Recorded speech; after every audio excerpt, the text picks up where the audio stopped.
आप सबको गणतंत्र दिवस की बहुत सारी शुभकामनाएं और आपसे चाहता हूं एक शपथ भी।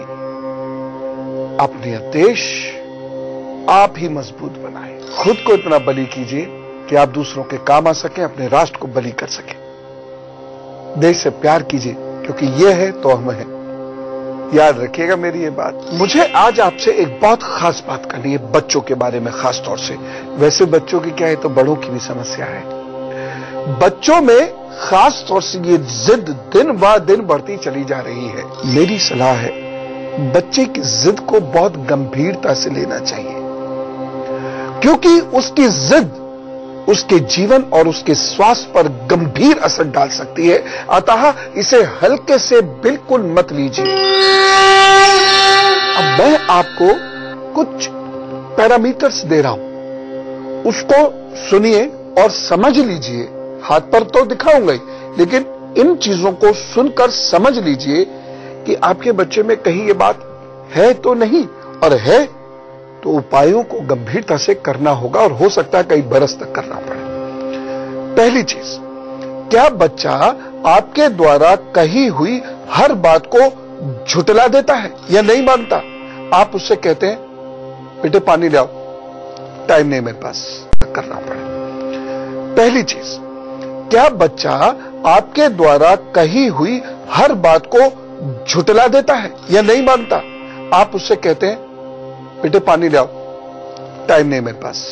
यह छोटा भी है, अगर वो मान लीजिए छोटा 3-4 साल का है, मैं नहीं ला सकता पानी, क्यों लाऊं मैं पानी? ऐसी बातें यदि वह कर रहा है तो यह सीरियस मैटर है। डील करने का तरीका बदलना होगा आपको, बस इतना ही सीरियस है।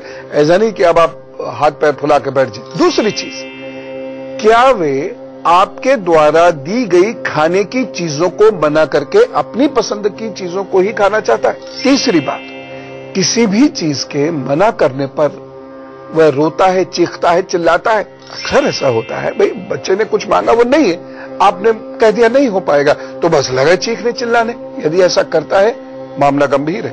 और रिपीटेडली, कभी कभी तो देखो सारे बच्चे क्या, हम बड़े बच्चे भी कर लेते हैं, लेकिन अगर वह नियमित रूप से ऐसा करता है तब थोड़ा केयरफुल होना पड़ेगा। एक और चीज, क्या वह चीजों के पसंद ना आने पर उन्हें फेंकता है या उन्हें रिजेक्ट कर देगा, इस्तेमाल ही नहीं करेगा? आप लाख मना ले फिर भी नहीं करेगा।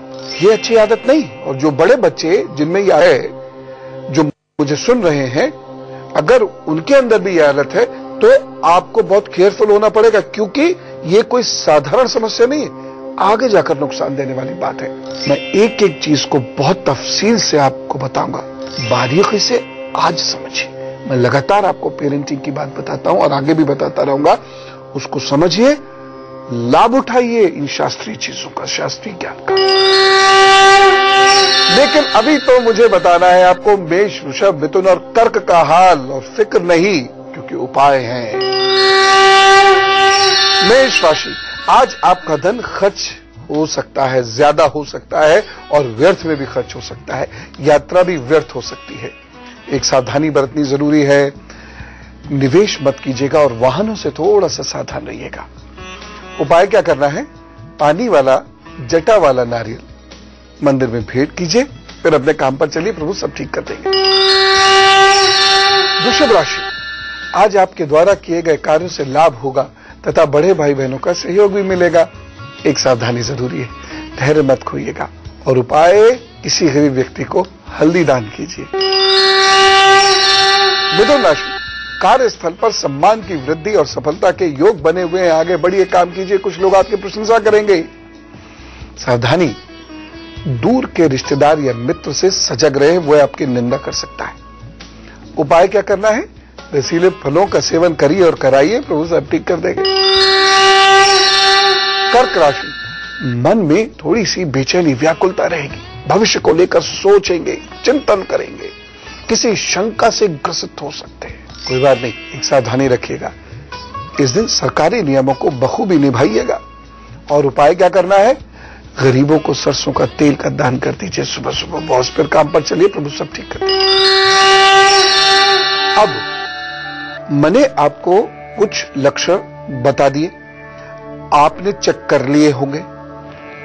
बात लेकिन यही पूरी नहीं होती। मैं चाहता हूं पेरेंटिंग जैसा दायित्व बहुत बारीकी से सीख कर आप निभाइए, या जो बड़े लोग हैं और उनमें वो लक्षण पाए गए हैं वो भी बारीकी से अपना हाथ देखें और उसके बाद उपाय कर लें।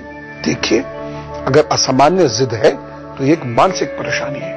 मैं जिद को गंभीरता से लेता हूं। इससे पहले कि परेशानी आपको परेशान करे, उपाय कर लीजिएगा। ठीक है, पहले लक्षणों को समझिए। चलिए, मैं अब आपको हाथ पर जिद के लक्षण बताता हूं। यदि ये जो रेखा है, जीवन रेखा, यदि ये रेखा छोटे हिस्से को घेरती है, यानी एक जीवन रेखा तो ये हो गई। अगर ये जीवन रेखा छोटे हिस्से को घेरती है तो व्यक्ति के अंदर जिद आती है। ये अंगूठा यूं झुकना चाहिए, जैसे इस स्थिति में झुका हुआ है, लेकिन अगर ये अंगूठा सीधा खड़ा हुआ है, ऐसे जैसे पीछे की ओर नहीं झुककर यूं है एकदम सीधा, इस तरह से ये, तो ये जितना लंबा होता जाएगा और जितना सीधा होता जाएगा, सीधा ये पीछे की ओर जाना चाहिए। ये टिप पीछे की ओर नहीं जाके यूं सीधी होती जाएगी और अंगूठा जितना लंबा होता जाएगा। कितना लंबा? ये दूसरा पोर जो है, बीच वाला पोर, यदि अंगूठे को आप इस तरीके से बंद करते हैं ऐसे करके, तो ये इस पोर तक अगर आ रहा है तो ऐसे व्यक्ति के अंदर जिद होगी। लेकिन ये जिद है तो अच्छे के लिए, लेकिन उससे आप परेशान बहुत रहेंगे। अब खराब कब होगी? जब ये उंगली बाहर निकल जाएगी, यूं, यानी इस तरीके से ये अंगूठा सीधा हो गया, यहां आ गया और ये उंगली बाहर निकल गई, तो ये बच्चा जिद में नुकसान करेगा और वो सारी चीजें कर देगा जो मैं आपको बता रहा हूं। एक और चीज मैं आपको कहना चाहूंगा, यदि ये गैप गड्ढा है, यहां पर ये गड्ढा है और ये जो है मिडिल फिंगर जो है ये थोड़ी सी क्रुकेड है, ऐसे थोड़ी सी यूं झुकी हुई है अंदर की ओर, ऐसे देख रहे हैं आप, अंदर की ओर ऐसे है। ऐसे व्यक्ति में भी बहुत जिद होती है और ये अपने आगे किसी की चलने नहीं देता। सौम्यता तो रहेगी, लेकिन अपनी जिद की वजह से शरीर और मन दोनों को ये नुकसान में डाल देगा। और यहां से जब ये रेखा बिल्कुल यहां तक पहुंचने लगती है, इतनी लंबी हो जाती है, जीवन रेखा से एक रेखा उठ के ए लंबी होकर यहां पहुंच जाती है, तो ऐसे व्यक्ति के मन में जिद इतनी जबरदस्त होती है कि वो अपनी जिद की वजह से कई जिंदगियों को दांव पे लगा सकता है। अब हाथ पर जो चीजें आपने देखी और जो मैंने गुरु ज्ञान में आपको लक्षण बताए थे वो आपने सुने। यदि इनमें से 2-4 चीजें भी आपके अंदर हैं तो आपको उपाय करने होंगे। सीरियसली कह रहा हूं। आगे जाकर कोई समस्या विकराल रूप धारण करे और ठीक ना हो, इससे पहले उसका निपटारा अभी कर लीजिए। लेकिन सिंह, कन्या, तुला, वृश्चिक वाले लोग इंतजार कर रहे हैं ना, पहले इनको इनके दिन का हाथ बता दूं, उसके बाद फिर आगे की बात। सिंह राशि, आज मन में बेचैनी रहेगी और ससुराल पक्ष यदि है तो उससे वैचारिक मतभेद हो सकता है, असमानता हो सकती है। एक सावधानी बरत लीजिएगा, विशेष निर्णय मत लीजिएगा और जीवन साथी के स्वास्थ्य का बहुत ध्यान रखिएगा। उपाय क्या करेंगे? आदित्य हृदय स्तोत्र का 3 बार पाठ कीजिए, काम पर चलिए, प्रभु सब ठीक करेंगे। कन्या राशि, सुख की वृद्धि होती दिखाई दे रही है, रुका हुआ धन भी कुछ आ सकता है। अच्छा दिन है, रुके हुए काम को पूरा कीजिए। सावधानी, भाइयों से झगड़े ना हो जाए, इस बात का ख्याल रखिएगा। और उपाय क्या करना है? मजदूरों को मसालों का दान कीजिए। तुला राशि, आज आप चिंता मुक्त होकर कार्य करेंगे, शत्रु शांत रहेंगे। जम के अपना कार्य कीजिए, बस स्वास्थ्य का थोड़ा सा ध्यान रखिएगा। सावधानी, वृद्ध व संतों की बुराई करने से बचिएगा और एक उपाय कर लीजिएगा, यदि आपके कार्य में कोई रुकावट आए तो गाय को हरी सब्जी जरूर खिला दीजिएगा। वृश्चिक राशि, आज कल्पना की दुनिया में खोए रहेंगे और मन में स्थिरता नहीं रहेगी। एक सावधानी जरूरी है, इस दिन भाव में बहकर निर्णय मत लीजिएगा, नहीं तो परेशान हो जाएंगे। उपाय क्या करना है? सरस्वती जी के बीज मंत्र का जप करिए, काम पर चलिए, सब अच्छा होगा। तो जो लक्षण आपने सुने गुरु ज्ञान में और हाथ पर देखे, यदि वह है, और मैं कह रहा हूं 1-2 भी यदि है, तो जो उपाय मैं आपको अभी बताने जा रहा हूं इसे बहुत ध्यान से सुन लें और कर लें। सबसे पहला उपाय, बच्चों को समय दीजिए। देखिए, बच्चे आपसे पैसा नहीं चाहते, ये हम बच्चों पर खर्च करते हैं। दूसरी चीज मैं आपको खास कहना चाहता हूं और इसे सुन लीजिएगा ध्यान से। अपने बच्चों को ब्रांड कॉन्शियस मत बनाइएगा। अमुक ब्रांड की ही शर्ट, अमुक ब्रांड के ही शूज, अमुक ब्रांड की ही वॉच मत कीजिए। देखिए, आप जो चाहे बेस्ट उसे खरीद कर दीजिए, लेकिन उसमें वह चेतना उत्पन्न मत कीजिए कि वही खरीदना है, वही खरीदना, नहीं तो वह आपके हाथ से धीरे धीरे निकल जाएगा। तीसरी सलाह, बच्चों की गलत बात को तर्क से मना कीजिए, और तर्क भी कैसा? विनम्रता के साथ स्पष्ट रूप से अपनी बात कहिए। अब क्या होता है, अगली चीज और भी इंपॉर्टेंट है, और ये बराए मेहरबानी पेरेंट्स सुन ले। पेरेंट्स की अज्ञानता के चलते वह बच्चों को बहुत गरिष्ठ भोजन देते हैं और बाहर का भोजन खूब खिलाते हैं, इसे वह प्यार समझते हैं। ये नुकसानदायक है। बाहर के भोजन में बहुत सारी चीजें ऐसी पड़ती हैं जो दिमाग के लिए उचित नहीं है, वो दिमाग के लिए बनी नहीं है। बच्चों को, ये पांचवी चीज नोट कीजिए, बच्चों को कब्ज और कफ से बचाइए। कब्ज बच्चे को एग्रेसिव कर देगा और कफ बच्चे को डिप्रेसिव कर देगा, लेकिन दोनों ही केसेस में बच्चा एकदम स्टबर्न हो जाएगा, जिद्दी हो जाएगा। एक, अगर उसको एसिड या कब्ज है तो गुस्से में काम नहीं करेगा, नहीं करता मैं, करके देख लो, ऐसे करके लड़ेगा। और यदि कफ है तो पड़ा रहेगा, करता ही नहीं, मुझे यही चाहिए, मुझे यही चाहिए, और रोने लगेगा जल्दी से, मुझे यही चाहिए। एक और चीज, जिद्दी बच्चे को मूंग की दाल विभिन्न रूपों में देने की कोशिश करें। इससे बच्चे के अंदर जो रिकैल्सिट्रेंट एटीट्यूड होता है, मतलब बच्चे के बड़े भी ठीक होने लगते हैं इससे, क्योंकि ये आपके तन मन को शांत करती है। जितना डाइजेस्टिव सिस्टम अच्छा होगा, आपका मन उतनी जल्दी शांत होगा, आपका क्रोध उतनी जल्दी शांत होगा, आपका एडजस्टमेंट उतना ही अच्छा होगा। एक और चीज, बच्चे की जिंदगी के लिए समझ लीजिए, ये मेरी तरफ से निवेदन मान लीजिए, बच्चे की अच्छी जिंदगी के लिए पति पत्नी आपस में जरा करने और झगड़ने से बचे।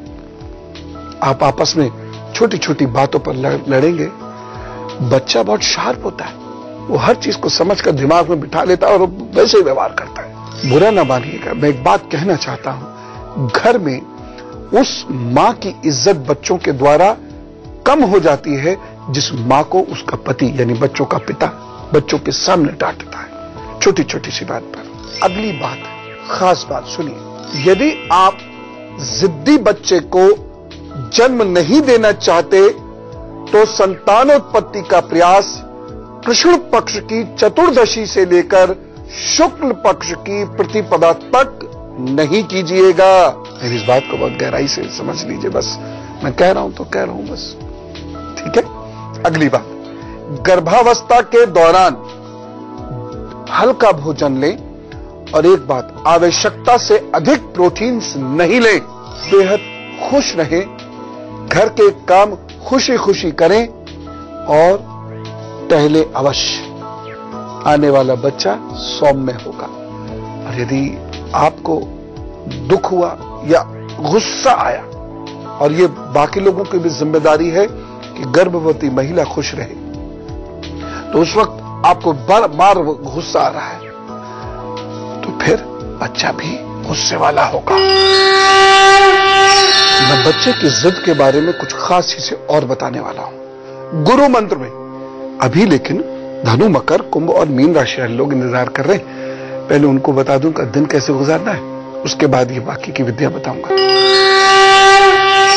धनु राशि, पेट संबंधी रोग हो सकते हैं, भय लगेगा आपको, लेकिन एक सावधानी और जरूर रख लीजिएगा, महत्वपूर्ण कार्य को इस दिन टालिएगा, बड़े डिसीजंस लेने से बचिएगा, वाहनों से भी इस दिन आपको सावधान रहना है, चलाते वक्त भी और चलते वक्त भी।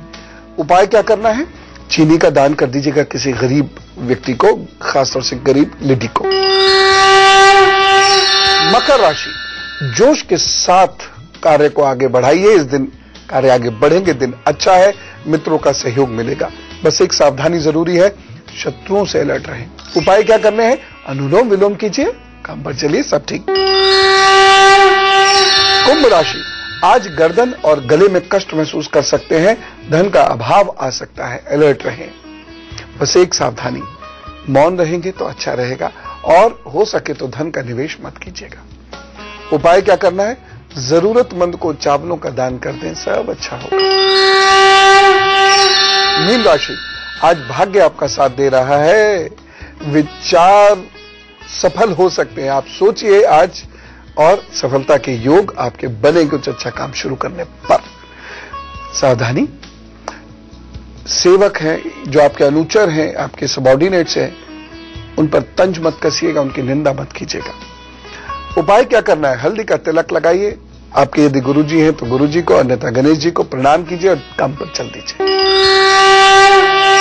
और अब बात करते हैं आपके जन्मदिन की। तो हम सब लोग कैसे विश करते हैं अपने लोग को? Wish you happy birthday. और अब आपके आने वाले 12 महीनों का हाल देखिए, बड़ी मेहनत करनी है, फल भी बहुत मुश्किल से मिलेंगे और धीरे धीरे मिलेंगे, लेकिन मिलेंगे। कुछ नए रास्ते खुलते नजर आ रहे हैं मुझे, और ये होगा आपके अध्ययन की वजह से, आपकी इंटेलिजेंस की वजह से। व्यवसाय में भी, नौकरी में भी सेवकों की ओर से कुछ परेशानी नजर आ रही है, इसलिए अलर्ट रहें। खासतौर से यदि आपके घर में छोटे बच्चे हो और वो सेवकों के साथ रहते हो तो ज्यादा अलर्ट रहें।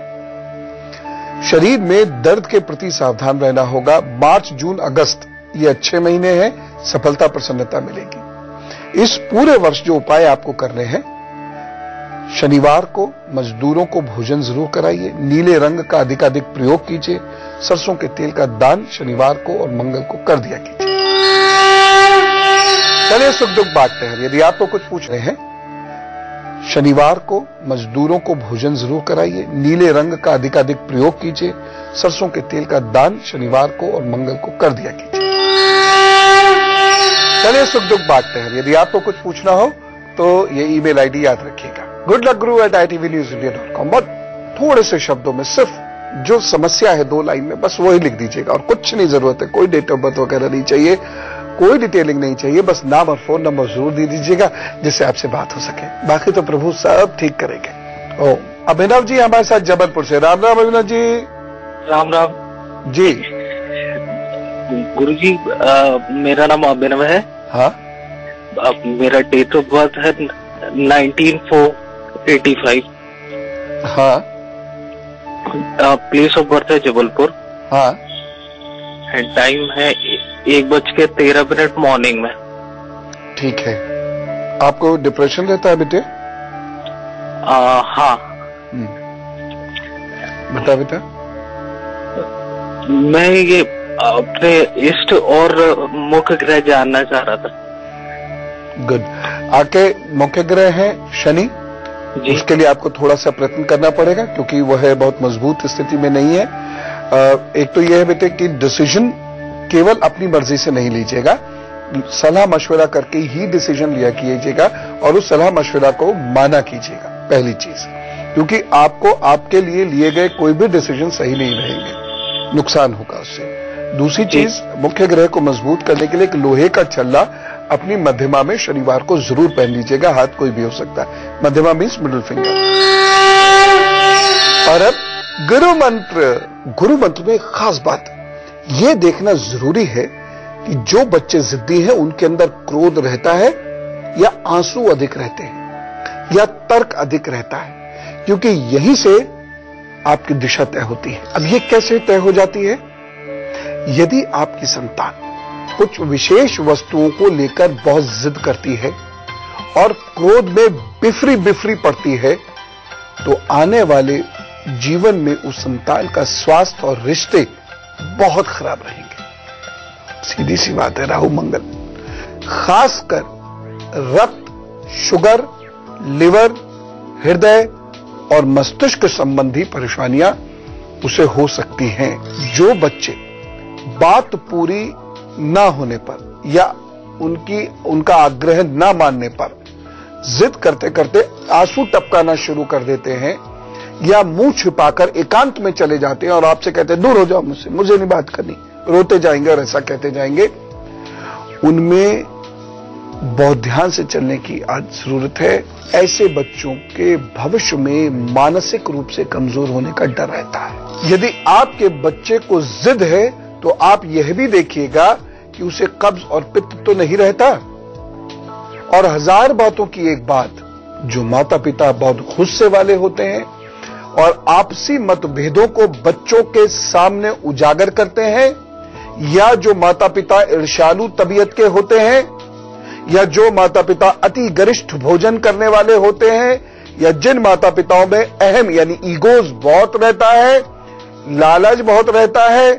दिखावा बहुत करते हैं, उनके बच्चों में जिद आती है और उसे ठीक करना आसान काम नहीं होता। इसके साथ साथ एक विशेष बात यह भी है कि जो माता पिता अपने बच्चों को बहुत समय नहीं दे पाते, उनके बच्चों में माता पिता के प्रति एक क्रोध का जन्म लेना शुरू करता है और वह जिद्दी होते चले जाते हैं। एक बात और सुन लीजिए, जो बच्चे टेलीविजन या इलेक्ट्रॉनिक चीजों के सानिध्य में अधिक रहते हैं, उनमें भी जिद आती चली जाती है। तो आज मैंने जिद की बात की। जिद ज्यादा होना मतलब मानसिक समस्या। ध्यान रखिए, घबराने वाली बात नहीं है। हम लोग जहां बात करते ही जैसे मानसिक समस्या कहते, हम लोग एकदम एक्सट्रीम पे जाकर सोचते हैं, ऐसा नहीं है। ये मंगल राहु का ऐसा मेल है जो लाइफ के एडजस्टमेंट को और हेल्थ को डिस्टर्ब कर देगा, इसलिए जिद रोकनी जरूरी है। और अब कल क्या करेंगे? कल बेटियों की बात करेंगे। बेटियां बहुत असुरक्षित हैं और मैं जानता हूं बेटियों के माता पिता की मानसिक स्थिति जब वो बाहर जाती है या घर में भी, अब तो हालत ऐसी रिश्तेदारों के साथ भी अगर वह है तो बहुत डर लगा रहता है। इसका उपाय ढूंढेंगे कल। तो कल साथ बैठेंगे, बेटियों की बातें करेंगे।